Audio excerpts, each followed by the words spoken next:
كانت المفاجأة تبعتي هي أشد من ما أنتم بتتخيلوا، إن أنا كان في عندي تراجع بالمرض تقريبا أكثر من 50%. الحمد لله، وجع ظهري، وجع كتافي، وجع صدري، نفسي حتى صرت أتريح أكثر. وتفاجئنا إنه بعد ما كانوا يجهزوها، يعني بعد بده يعملوا له الفحوصات اللي تفوت على العملية، تفاجئنا إنه قالب، يعني كل شيء كان الحمد لله كل شيء مضبوط يعني. فبعدين بس روحت على الدار حسيت حالي زي فراشي. لأول مرة يعني إنه فاتت، إحنا ما كناش بعدنا مجهزين حالنا إنه هي بدها تخلف، كان صارت مخلفة إلى درجة إنه حتى أهلها ما صدقوش. الحالات التي زارت في الآونة الأخيرة مركز العلاج حالات مختلفة. هنالك أطفال اللي يشعرون في حالة من فرط الحركة وقلة التركيز. هنالك رجال توجهوا لأوجاع معينة في البدن، توجه للمركز نساء لم تكن تحمل، فتم معالجة هذه النساء، فبفضل الله أكثر من حالة يعني تم الحمل والإنجاب. كانت هناك حالات نساء أخرى الطفل مقلوب بمعنى قدميه إلى أسفل، وكان قد عينت عملية جراحية للأم، وكذلك النساء تتعثر ولادتها كلما يعني حان موعد الولادة. أمراض أخرى كانت أصحابها يشكون ويأتون إلى مركز العلاج، بعض مرضى السكري وبعض مرضى حالات أخرى، لدرجة أن يعني هنالك حالات أيضا كانت حالات لمرض السرطان. أنا اسمي إخلاص، أنا ممرضة. في مرحلة من حياتي أنا أصبت بمرض السرطان. المرض هذا تفشى في جسمي، وصار في عندي مواقع معينة في جسمي اللي أصيبت في مرض السرطان، والإشي تفشى أكثر بمحلات اللي هي جدا صعبة، زي مثلا العمود الفقري، زي بأعضاء اللي هي زي مثلا جراي، بالعظم، بالريات، بالكبد. أنا تعرضت لعدة علاجات اللي هي كيماوية. أنا أخذت علاج كيماوي وفقدت شعري وفقدت كثير أشياء من أعضاء جسمي، ومرقت عمليات، ومرقت كمان علاجات بالأشعة بعدة مواقف في جسمي، عدة أماكن في جسمي مثل العمود الفقري ومثل إجراي. في هاي المرحلة أنا تعرضت لطب اسمه الطب البديل. فأنا لما خضت هاي التجربة أول مرة أنا كنت متفاجئة جدا جدا من النتائج، لأني أنا روحت على البيت وما صدقتش إني أنا فجأة ما كنتش يعني بحاجة إني أخذ كميات الأدوية اللي كنت أخذها. أولا صار عندي شعور بالتفاؤل، صار عندي شعور إني أنا مبسوطة، إني أنا مش موجوعة، صرت أحس إنه في إشي جديد في حياتي ممكن إنه يساعدني. كانت المفاجأة تبعتي هي أشد من ما أنتم بتتخيلوا، إن أنا كان في عندي تراجع بالمرض تقريبا أكثر من 50%. السرطان ما زال موجود، ولكن اليوم أنا في حالة سيطرة على المرض. أنا بنصح كل إنسان في عنده مشكلة وممكن يكون في طب بديل غير الطب والدواء اللي احنا متعودين عليه نشربه وناخذه عند الدكاترة، إذا في كان إمكانية إن نتوجه لطب بديل لناس بتفهم في أشياء جديدة غير اللي إحنا تعودنا عليها وتربينا عليها، يا ريت نفتح عقولنا وقلوبنا وذنينا لهاي الشغلات الجديدة اللي ممكن توصلنا لأماكن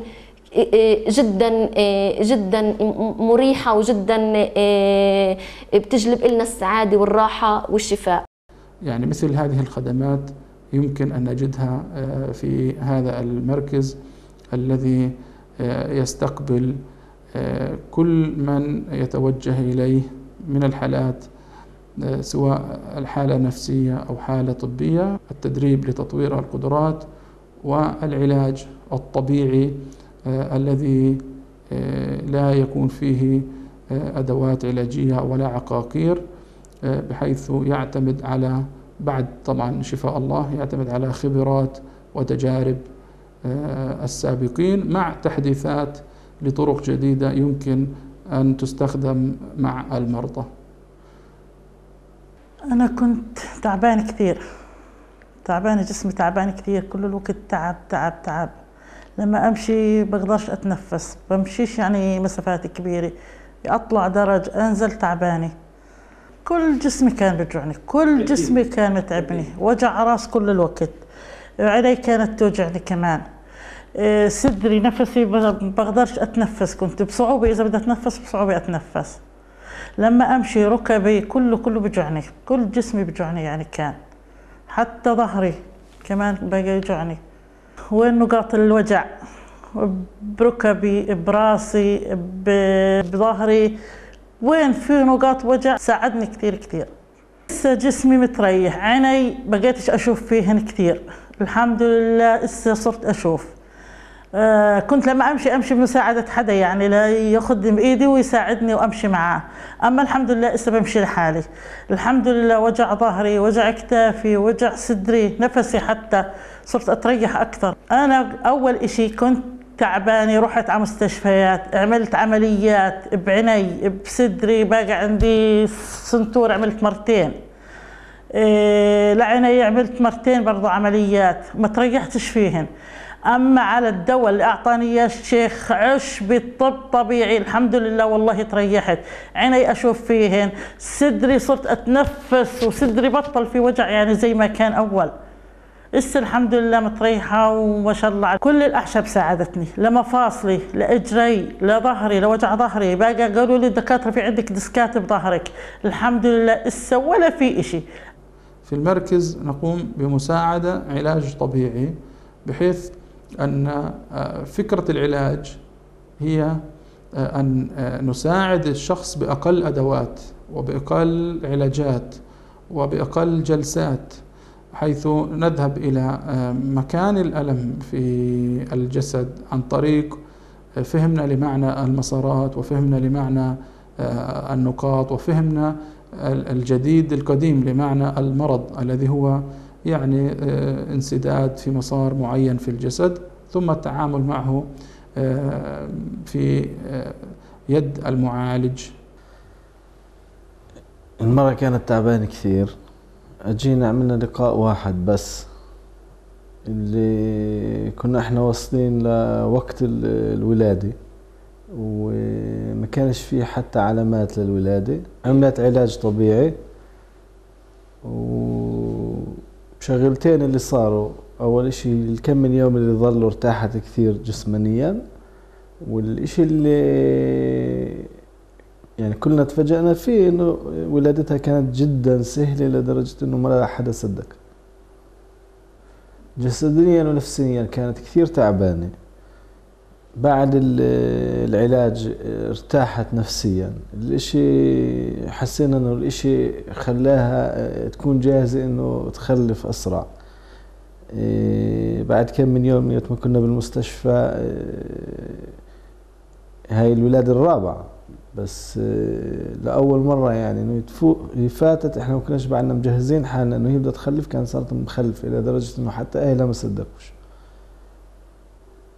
بالنسبة للعلاج يعني ما كانش مفهوم لإلي شيء وما كنتش مآمن الصراحة. أنا ما كنتش مآمن إنه الإشي ممكن يساعد، يعني أنا كنت مآمن إنه نفسيا ممكن هي شوي ترتاح لأنه هي قاعد تعمل علاج، أما إنه لكم من يوم كل إشي يتغير حتى نفسيتها تتغير ويوم الولادة تكون هالقد سهلة، لا ما كناش متوقعين. يعني علاج اللي هو أنا شفت إنه هو بيساعد وبدون أعراض جانبية، بدون مخاطر معينة، خصوصا إنه مرة اللي حامل وبأشهرها الأخيرة دائما خطر إنه تأخذ حتى أصغر الأشياء.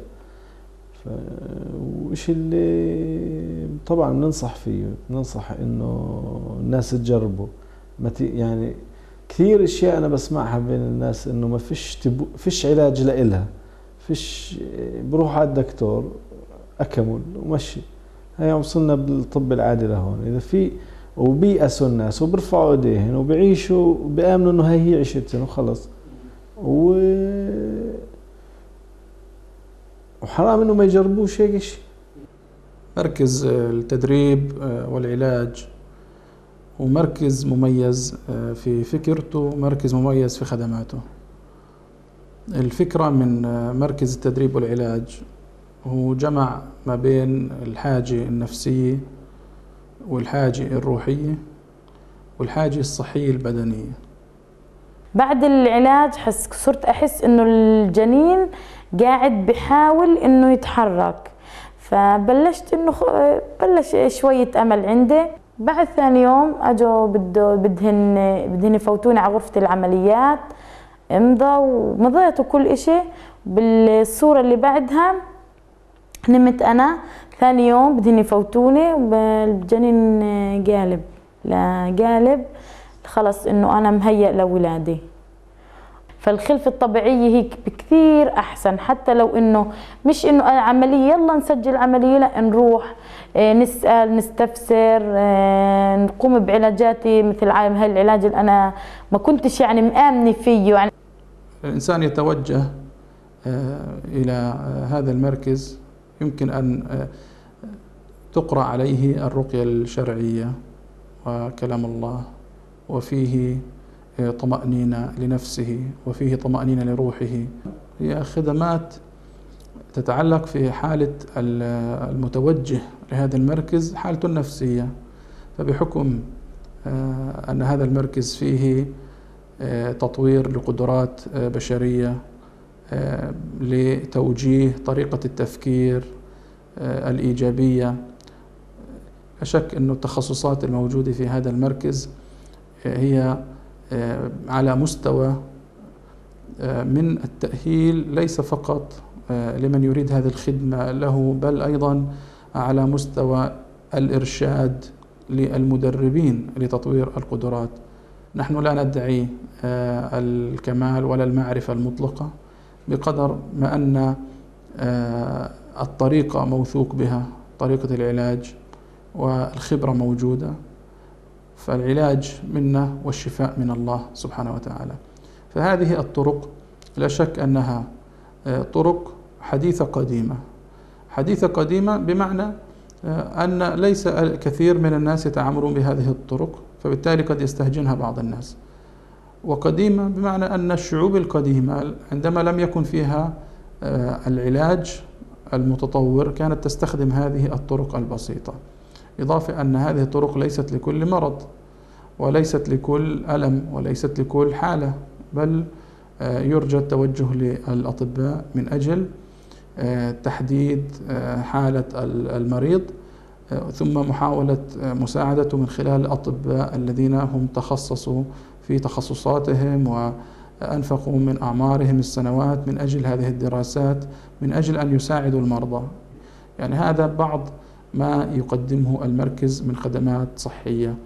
الخدمات الأخرى التي يقدمها المركز هي مثل خدمات يعني تطوير القدرات، بمعنى مرافقة الشخص في مسيرة تقدمه وتطوره في حياته في لقاءات محددة معينة مبرمجة حتى يغير ما في نفسه ويغير من أفكاره السلبية إلى الأفكار الإيجابية، وينظر إلى مستقبله ويضع الخطط ويشعر براحة وهو يحصل على نتيجة خطط لها خلال سنوات سابقة.